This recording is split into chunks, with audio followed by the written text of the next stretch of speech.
Hello, good morning all to all of you. नमस्कार, सत श्री अकाल, अस्सलाम वालेकुम। Welcome to my YouTube channel star academy TET.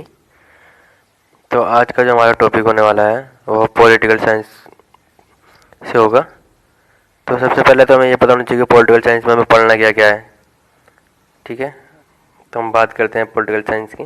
Polity, तो polity में हमें क्या क्या पढ़ना है। सबसे पहला हमें पढ़ना है संविधान, फिर व्यवस्थापिका, फिर कार्यपालिका और फिर न्यायपालिका। व्यवस्थापिका का कार्य क्या होता है? व्यवस्थापिका का कार्य जो होता है कानून बनाना। ठीक है, व्यवस्थापिका का कार्य होता है कानून बनाना, और कार्यपालिका उसको पारित करती है और न्यायपालिका उसे लागू करती है। ठीक है, व्यवस्थापिका क्या कर में कौन क्या क्या होता है? एक सांसद होता है, एक विधानमंडल होता है। सांसद और विधानमंडल। संसद जो होता है वो देश के लिए कानून बनाता है और विधानमंडल वो राज्य के लिए। ठीक है, और कार्यपालिका के 3 अंग होते हैं: केंद्र सरकार, राज्य सरकार और ग्रामीण सरकार। ठीक है, अब बात करते हैं हम संविधान की। तो हम संविधान की बात करते हैं तो देख लेते हैं इसके कुछ इंपॉर्टेंट क्वेश्चन हैं। संविधान में 22 जुलाई 1947 ईस्वी में राष्ट्रध्वज को अपनाया गया। क्वेश्चन आता है कि राष्ट्रध्वज को कब अपनाया गया, तो उसका आंसर क्या होगा हमारा? 22 जुलाई 1947। ठीक है,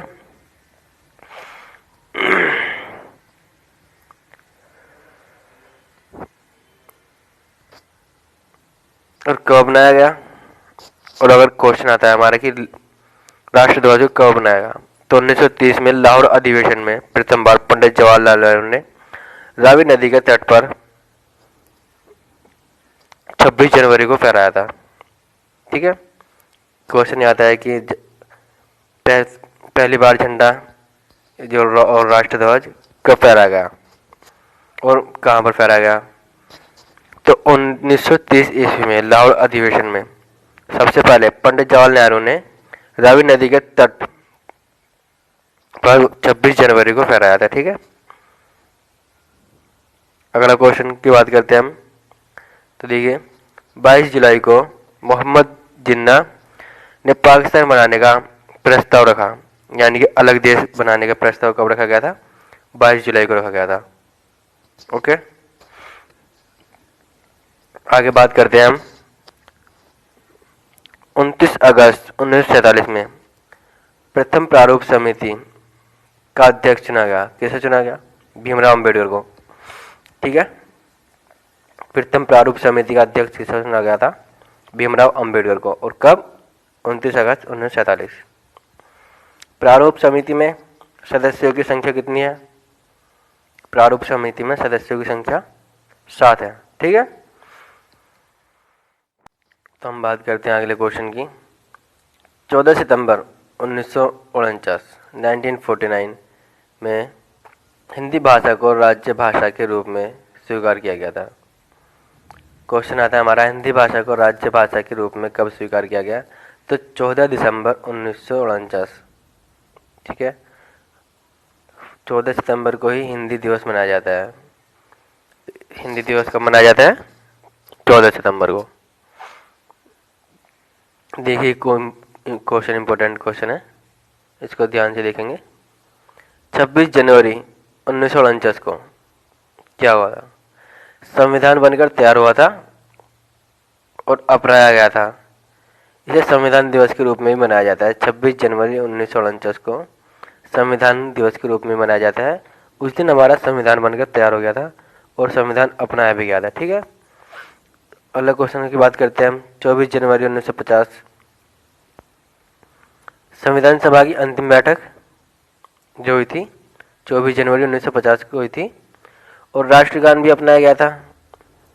24 जनवरी 1950 को राष्ट्रगान अपनाया गया था और राष्ट्रगीत भी अपनाया गया था।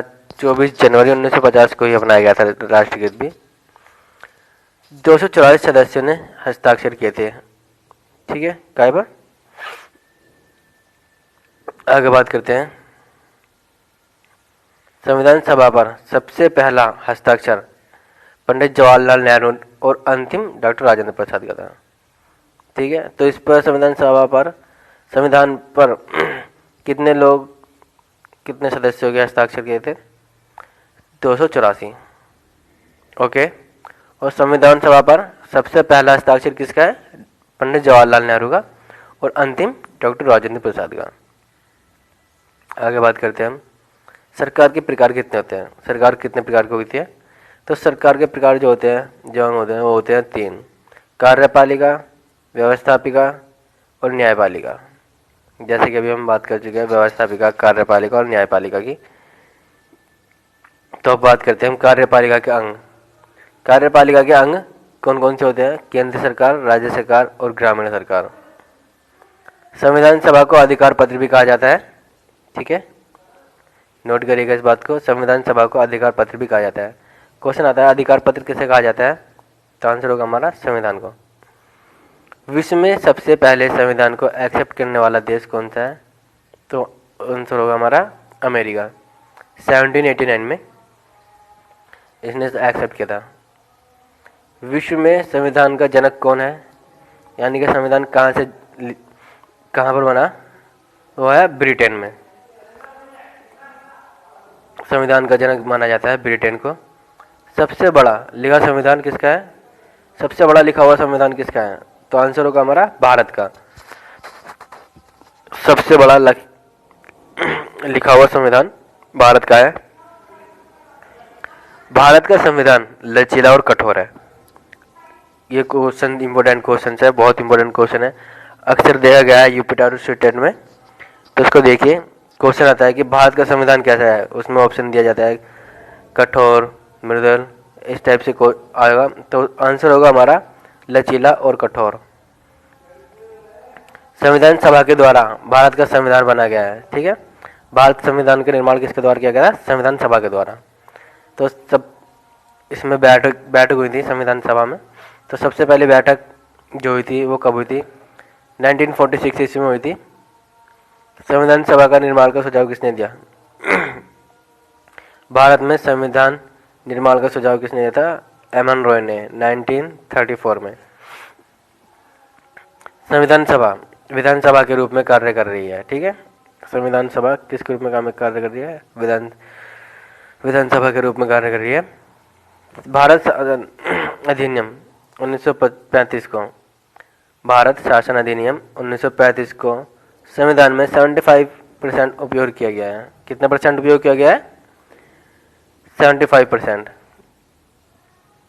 और बाकी जो 25% है वो अन्य देश से लिया गया है।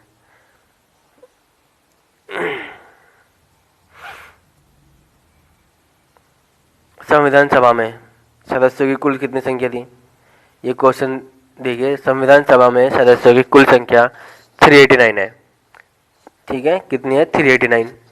आज़ाद भारत के बाद सदस्य कितने रह गए थे? जब अब भारत आज़ाद हो गया था तो फिर कितने सदस्य रह गए थे? तो आंसर होगा हमारा 299। पंडित जवाहरलाल नेहरू जो थे वो इलाहाबाद से चुने गए थे संविधान सभा के सदस्य के लिए, और डॉक्टर भीमराव अंबेडकर वो बंगाल से, और सरदार वल्लभ भाई पटेल ये अहमदाबाद से चुने गए थे, ठीक है। कहाँ से चुने गए थे? अहमदाबाद से। आगे चलते हैं। संविधान सभा की प्रथम बैठक 9 दिसंबर 1946 ईस्वी को हुई थी। क्वेश्चन आता है कि संविधान सभा की प्रथम बैठक कब हुई थी? तो आंसर होगा हमारा 9 दिसंबर 1946। संविधान सभा के अस्थायी अध्यक्ष कौन है? संविधान सभा के अस्थायी अध्यक्ष, तो आंसर होगा हमारा डॉक्टर सच्चिदानंद सिन्हा, और स्थायी अध्यक्ष होंगे डॉक्टर भीमराव अम्बेडकर, ठीक है। संविधान सभा के द्वितीय बैठक कब हुई थी? जो सेकंड बैठक हुई थी वो कब हुई थी? वो हुई थी हमारी 11 दिसंबर 1946 को। इसमें डॉक्टर राजेंद्र प्रसाद को स्थायी अध्यक्ष चुन लिया गया था, ठीक है। तो अभी हमने देखा था संविधान सभा के लिए अस्थायी अध्यक्ष चुना गया था, वो कौन थे? अस्थायी अध्यक्ष थे डॉक्टर सच्चिदानंद सिन्हा, जिन्हों को जो कि सबसे बड़े व्यक्ति भी कहलाए जाते हैं, ठीक है ना, संविधान की बैठक है। और संविधान सभा में स्थायी अध्यक्ष किसे चुना गया? स्थायी अध्यक्ष थे डॉक्टर राजेंद्र प्रसाद। 13 दिसंबर 1946 को संविधान सभा की तृतीय बैठक हुई थी। 13 दिसंबर 1946 को, 13 दिसंबर 1946 को, ठीक है, ध्यान रखेंगे। संविधान सभा की तृतीय बैठक हुई थी, थर्ड बैठक जो हुई थी, और उसमें पंडित जवाहरलाल नेहरू ने उद्देश्य प्रस्ताव का सुझाव दिया था। उद्देश्य प्रस्ताव का सुझाव कब दिया था? थर्ड बैठक में दिया था, तृतीय बैठक में 13 दिसंबर 1946 को। और किसके द्वारा दिया गया? पंडित जवाहरलाल नेहरू के। संविधान सभा की फोर्थ बैठक जो हुई थी, चतुर्थ बैठक बोलते जिसे, वो कब हुई थी? वो हुई थी हमारी 22 जनवरी 1947 में। उद्देश्य प्रस्ताव को पारित किया गया था चतुर्थ बैठक में, और प्रस्तावना नाम दिया गया जिसको। उद्देश्य प्रस्ताव को प्रस्तावना नाम दिया गया, ठीक है। आज का चैप्टर हमारा यहीं तक। कल बात करेंगे संविधान के कुछ इंपॉर्टेंट क्वेश्चंस के ऊपर, जो कि एग्जाम के लिए बहुत इंपॉर्टेंट है। कल उन टॉपिक्स पर बात करेंगे, ठीक है। Thank you. और जिसने भी हमारा चैनल को सब्सक्राइब नहीं करा हो, वो चैनल को सब्सक्राइब कर ले और बेल आइकन को भी